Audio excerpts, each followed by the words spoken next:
आमे वर्तमान वैष्णवी मंदिर निकट को जाऊँ। ये सही रास्ता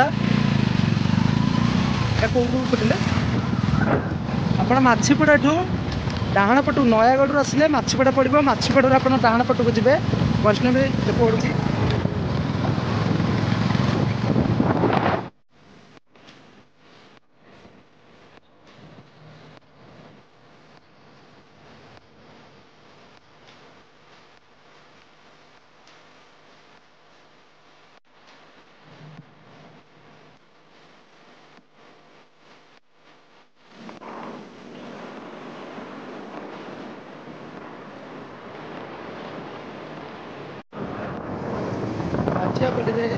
वैष्णवी मंदिर उपस्थित होती आम बर्तमान से स्थान को जाऊँ।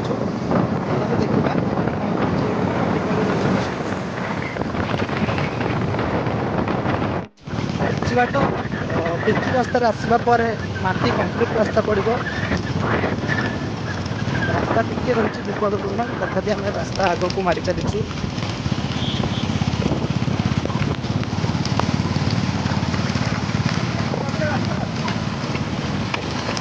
ମାଟି କଂକ୍ରିଟ ରାସ୍ତା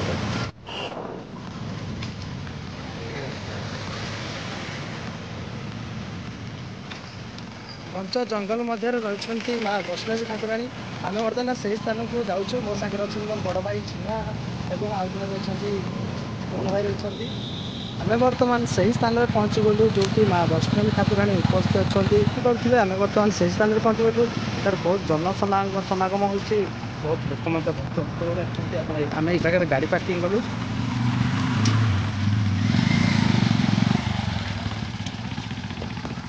आप देखिपे कौ भाव एठारे विभिन्न अंचल आसछन्ति दर्शक माने।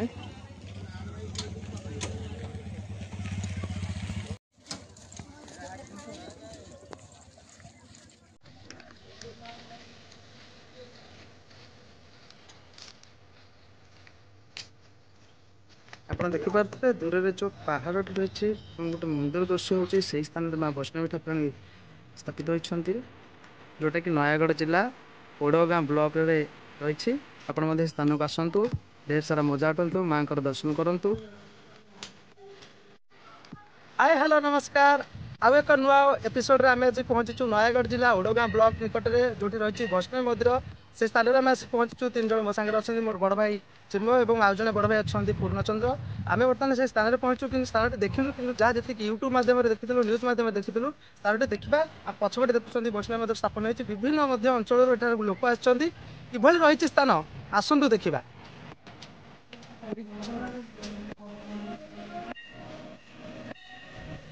आप देखिपे बर्तमान आम से स्थान में पहुंची गलु। यहाँ हूँ से वैष्णवी मंदिर।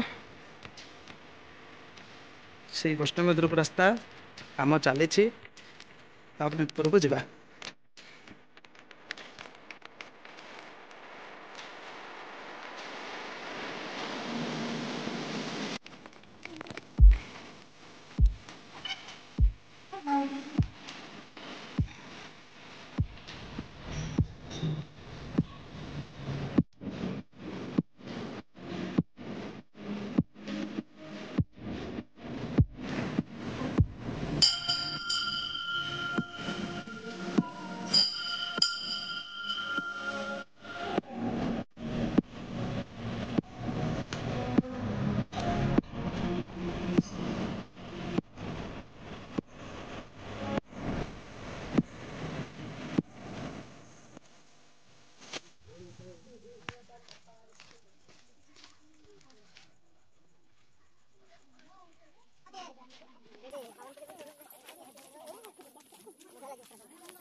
स्थान में पहुंची गलु। आप देखिए नयागढ़ जिला ओडगाँ ब्लॉक यहाँ रही निकट में वैष्णवी मंदिर जोटा कि आप सोशल मीडिया रे प्रथम देखिथे।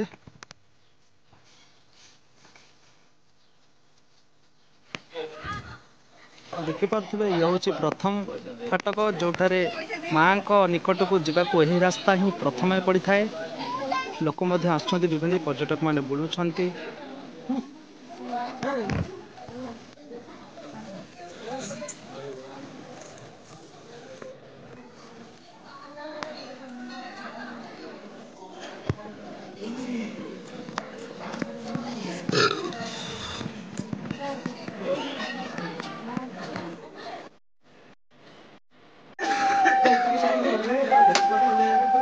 माँ का दर्शन करतु बर्तमान देखते सीधा सड़क चित्र हूँ माँ वैष्णवी ठाकुराणी।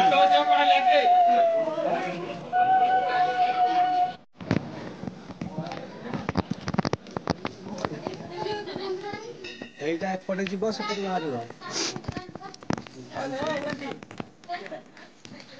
চল চল চল চল ସେଇଠି ସେଇ ଯୋଉଟା କି କୁହାଯାଉଛି ପ୍ରଥମ ଫାଟକ ଏ ଫାଟକ ନିକଟ ଭିତରେ ରହିଛି ଏକ ଗୁମ୍ଫା ଗୁମ୍ଫା ଭିତରକୁ ଯିବା ଆଉ ଏଇ ବୈଷ୍ଣବ ଯୋଉ ସାଇଡରେ ରହିଛି ଗୁମ୍ଫା ଭିତରେ ପଶିକି ଅନ୍ୟପଟେ ମଧ୍ୟ ରାସ୍ତା ଅଛି ଦେଖିବା ଏ ରାସ୍ତାଟା କେତେ ଦୂର ରହିଛି ଏବଂ କେମିତି ରହିଛି ତା ଭିତରେ